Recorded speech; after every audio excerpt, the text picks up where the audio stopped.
여러분 안녕하십니까? 뉴스투데이 강원입니다. 원주에 데이터 센터를 건립하는 사업이 잇따라 추진되고 있습니다. 올해만 벌써 3개 업체가 원주시와 협약을 맺고 사업을 추진하면서 기대감이 높아지고 있는데요. 신중한 접근이 필요하다는 지적이 나옵니다. 권기만 기자가 취재했습니다. 주식회사 메가데이터 코리아가 원주에 데이터 센터 건립을 추진합니다. 당구동 일대 70만 제곱미터 부지에 99메가와트 규모로 2026년 준공이 목표입니다. 예상되는 사업비만 1조 4천억 원. 원주에 추진되는 데이터 센터 가운데 최대 규모입니다. IBM, 킨드릴과 같은 글로벌 IT 회사와 올 8월 업무 협약을 맺고 국내 선두 건축사인 히림 건축사무소와 저희가 지금 함께 설계를 진행하고 있습니다. 원주시는 지역의 데이터 산업 기반을 획기적으로 넓힐 수 있는 계기가 될 것으로 기대하고 있습니다. 지리적 이점을 이 기업들이 잘 이해를 하시고 해서 특히 이 4차 산업혁명에 맞게 데이터 산업과 관련된 업체들이 원주를 주목하고 있습니다. 정부가 수도권에 집중된 데이터 센터의 지방 분산을 추진하면서 원주에도 데이터 센터 건립이 잇따라 추진되고 있습니다. 지난 6월 NHN을 시작으로 원주에서만 벌써 3번째 데이터 센터 건립 관련 업무 협약인데 기대감도 높지만 신중해야 한다는 목소리도 나오고 있습니다. 사업 추진에 있어 가장 중요한 문제 중 하나가 엄청난 양의 전력 확보입니다. NHN 데이터 센터가 40메가와트, 혁신도시센터 80메가와트, 이번에 추가된 가칭 당구동 센터가 99메가와트의 전력을 사용합니다. 현재 100메가와트 수준인 원주의 예비 전력으로는 감당하기 어려운 수준입니다. 한전이 2026년까지 원주에 300메가와트를 추가로 공급하겠다고 밝혔지만 송전선로 개설 과정에서 필수적으로 발생하는 민원을 해결하려면 기한 내 공급이 이뤄질지 장담하기 어려운 데다 불온산단에 입주하는 기업에 공급할 전력 확보도 만만치 않은 상황입니다. 이런 상황에 지자체가 덜컥 무언가를 약속했다가 사업이 차질을 빚게 되면 평창처럼 업체와 법적 공방을 벌이게 되는 사례도 있어 신중한 접근이 필요합니다. 특히 한전의 내부 감사 결과 최근 3년 동안 접수된 데이터 센터의 전기 사용 예정 통지 가운데 70% 정도가 실수요가 아닌 것으로 확인돼 한전이 적극적으로 전력 공급 시설 확충에 나서지 않을 가능성에도 대비해야 합니다. MBC 뉴스 권기만입니다. 7년째 공사 중단 상태인 두산연수원 건물을 춘천시가 호텔 리조트로 변경을 추진합니다. 그동안 공들였던 호텔 마리나 사업이 경찰 수사로 지지부진해지자 두산연수원으로 방향을 튼 건데요. 대형 숙박시설 부족 문제 해결의 대안이 될 수 있을지 주목됩니다. 허주희 기자가 보도합니다. 춘천 두산연수원 건물입니다. 의아모를 한눈에 내다볼 수 있도록 설계됐습니다. 그런데 건축 허가가 난 지 3년 만인 지난 17년 공사가 중단됐습니다. 7년째 골조 상태 그대로 방치되자 춘천시는 내년 3월까지 다시 착공하지 않으면 건축 허가를 취소하겠다는 초강수를 뒀습니다. 두산 측은 직원 교육 용도로 지으려던 연수원 건물을 호텔 콘도로 바꾸는 방안을 적극 검토하기 시작했습니다. 내년 초쯤 공식적으로 변경안을 제출할 예정입니다. 최근 춘천시로부터 숙박시설로 전환하는 부분에 대한 요청을 받아서 내부적으로 긍정적으로 검토하고 있습니다. 호텔과 콘도, 휴게시설과 음식점을 갖춘 대형 숙박시설로 조성하는 방안을 추진하고 있다는 겁니다. 두산이 주도하는 민간개발 방식으로 사업비 전액을 두산이 부담합니다. 현재 연면적은 축구장 7개 크기의 5만 제곱미터, 지하 2층, 지상 5층 규모입니다. 대형 숙박시설 하나 없던 춘천시는 행정 절차를 신속하게 지원하겠다는 입장입니다. 세계 태권도 연맹 본부를 유치하면서 당장 내년부터 국제 태권도 행사를 잇따라 개최해야 하기 때문입니다. 시로서는 인허가가 들어오는 대로 바로 검토해가지고 최대한 빨리 일이 진척될 수 있도록 적극 지원하겠다는 말씀을 드립니다. 관광도시 춘천의 최대 현안이었던 대형 숙박시설 건립 문제가 이번에는 해결될 수 있을지 또다시 갈림길에 섰습니다. MBC 뉴스 허주입니다. 프로축구 강원FC가 강릉에서 열리는 마지막 정규 홈경기를 앞두고 있습니다. 강원은 현재 꼴찌팀과 승점 차이가 단 1점에 불과한 상황인데요. 강등을 피하려면 남은 경기에서 무엇이 필요한지 이준호 기자가 짚어봤습니다. 수비수를 등지고 앞으로 내준 패스를 김대원 선수가 침착하게 받아 감아챕니다. 지난 11일 6경기 만에 승리를 거둔 강원FC가 마지막 홈경기를 앞두고 훈련에 나섰습니다. 선수들은 삼각편대로 낮고 빠른 패스를 주고받으며 실전 감각을 끌어올립니다. 저번 경기 승리했기 때문에 선수들 컨디션은 굉장히 좋고요. 팀 컨디션이 올라오고 있는 게 좀 긍정적인 것 같고. 선수들은 25일 안방에서 열리는 수원FC와의 대결에서 반드시 승리한다는 각오입니다. A gente teve 2 semanas de preparação. Nossa preparação foi muito boa. Conseguimos fazer bom treino e creio eu que no jogo a gente vai dar resultado. 승강 플레이오프 없이 2부 리그로 강등되는 꼴찌로 추락하지 않기 위해서입니다. 현재 리그 11위인 강원은 꼴찌 수원 삼성과 승점 차이가 단 1점에 불과합니다. 이번 라운드에서 강원FC가 지고 수원 삼성이 승리해 승점 3점을 보태면 순위가 뒤바뀌게 됩니다. 강원FC가 승리를 거두려면 미드필더들의 활약이 무엇보다 중요합니다. 두 팀 모두 수비가 약한 상황에서 활동량을 높여 중원 싸움에서 우위를 보여야 승리할 수 있다는 분석이 나옵니다. 지금 수비 라인도 여기들도 100% 아닌 것 같아요. 어차피 90분간 중원 싸움을 어떻게 가져가느냐가 관건이고. 이번 경기를 마치고 강원FC는 다음 달 2일 수원에서 수원 삼성과 마지막 경기를 치릅니다. 강원이 리그 11위로 정규 경기를 마무리하면 2부 리그 2위 팀과 승강 플레이오프를 치르고 10위가 되면 2부 리그의 3위에서 5위의 플레이오프 승리팀과 맞붙어 1부 리그 잔류 여부를 결정하게 됩니다. MBC 뉴스 이준호입니다. 춘천 지역 여야 국회의원들이 춘천교도소 이전을 법무부에 촉구하면서 이전 논의가 불붙을 전망입니다. 국민의힘 노영호 의원은 어제 국회 법사위원장실에서 한동훈 법무부 장관을 만나 춘천교도소 이전을 요구하는 동네면 주민들의 서명을 전달하자 장관이 적극 수용하겠다고 말했다고 전했습니다.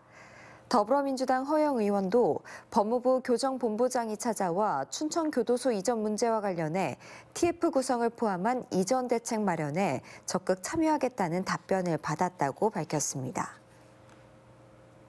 강원도 교육환경보호위원회가 성수고와 성수여고 등 성수학원의 이전과 신축 사업을 승인했습니다. 이에 따라 춘천시 낙원동에 있던 성수고와 성수여고가 춘천시 삼천동으로 이전하는 작업이 본격적으로 추진됩니다. 성수학원 측은 신축 이전에 필요한 자금 조달과 부지 활용 방안 등을 최종 결정할 방침입니다.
(10월달) 강원 지역 경제가 지난해보다 나아진 것으로 나타났습니다.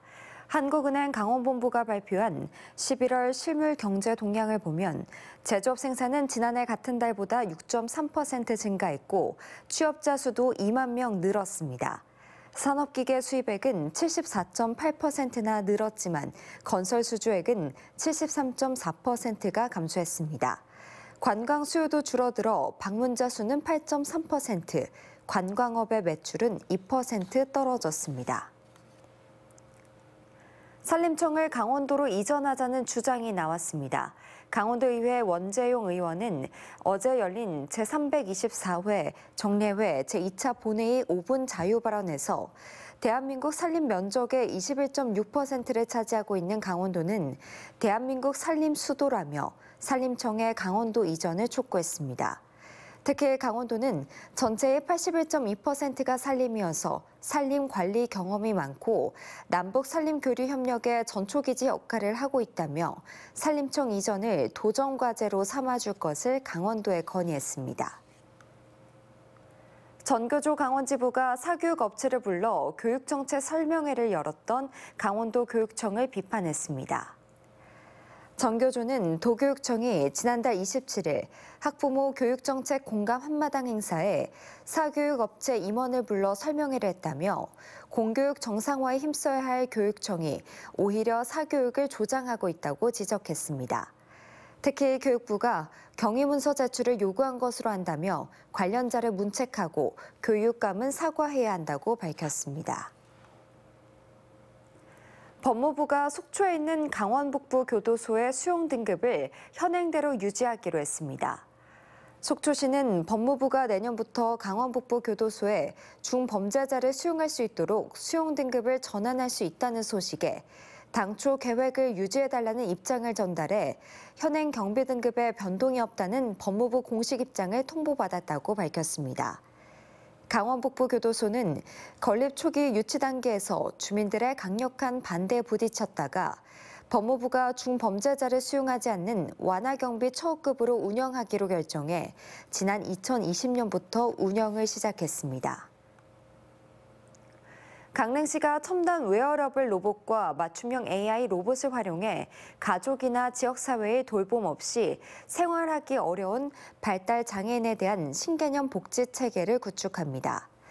강릉시는 지난 5월 2023년 아동용 웨어러블 로봇 보급 사업 선정으로 기존 성인용 로봇에 이어 아동용 로봇을 추가로 보급했으며 발달 장애인 맞춤형 AI 로봇 100대를 체험 운영하고 있습니다. 강릉시는 강릉시에만 13,000여 명의 장애인과 1,200여 명의 발달 장애인이 있고 연평균 1.9%씩 늘고 있다며 로봇을 활용한 맞춤형 서비스로 강릉형 장애인 복지 체계를 구축하겠다고 설명했습니다. 세수 감소에도 춘천시 내년도 예산이 올해 예산의 1.87%인 298억 원 증가하면서 춘천시가 민생 안정과 투자 사업을 유지하기로 했습니다. 청년 월세 안시 특별 지원과 중소기업 육성 자금, 춘천형 일자리 안심 공제와 노인 일자리 지원 등은 올해보다 늘어납니다.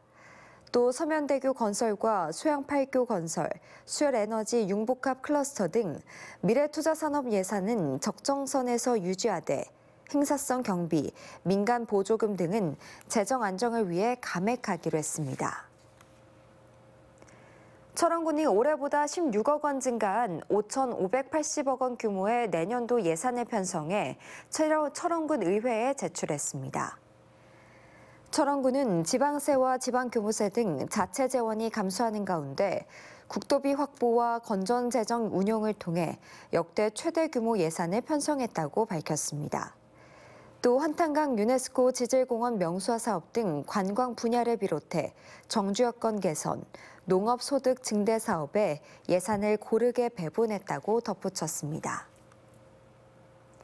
양구 사과가 우수상을 입승했습니다.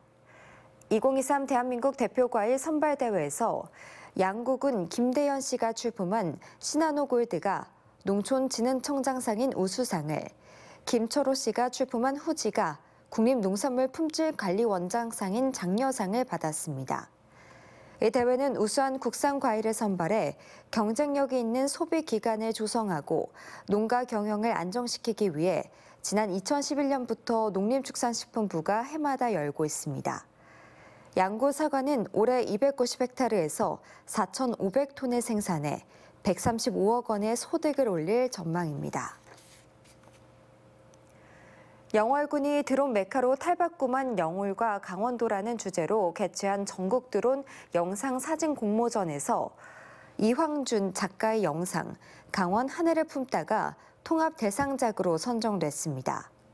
이 영상 최우수상에 고광일 작가의 아름다운 강원 특별자치도, 사진 최우수상은 김진희 작가의 소양호의 추억이 차지했습니다. 이번 공모전에서는 영상 116편, 사진 261점 등 전국에서 모두 329작품이 접수됐습니다. 화천군이 지적제조사와 관련해 민원인 편의를 위해 현장에서 민원을 처리합니다. 화천군은 한안면 거래 1지구 일제 토지 이용 현황 측량 결과를 바탕으로 어제부터 다음 달 1일까지 거래리 경로당에서 현장 민원실을 운영합니다. 화천군은 주민 사이 토지 분쟁 가능성을 낮추기 위해 토지주들의 적극적인 협조를 당부했습니다. 네, 이상으로 뉴스데이 강원을 마칩니다. 시청해주신 여러분 고맙습니다.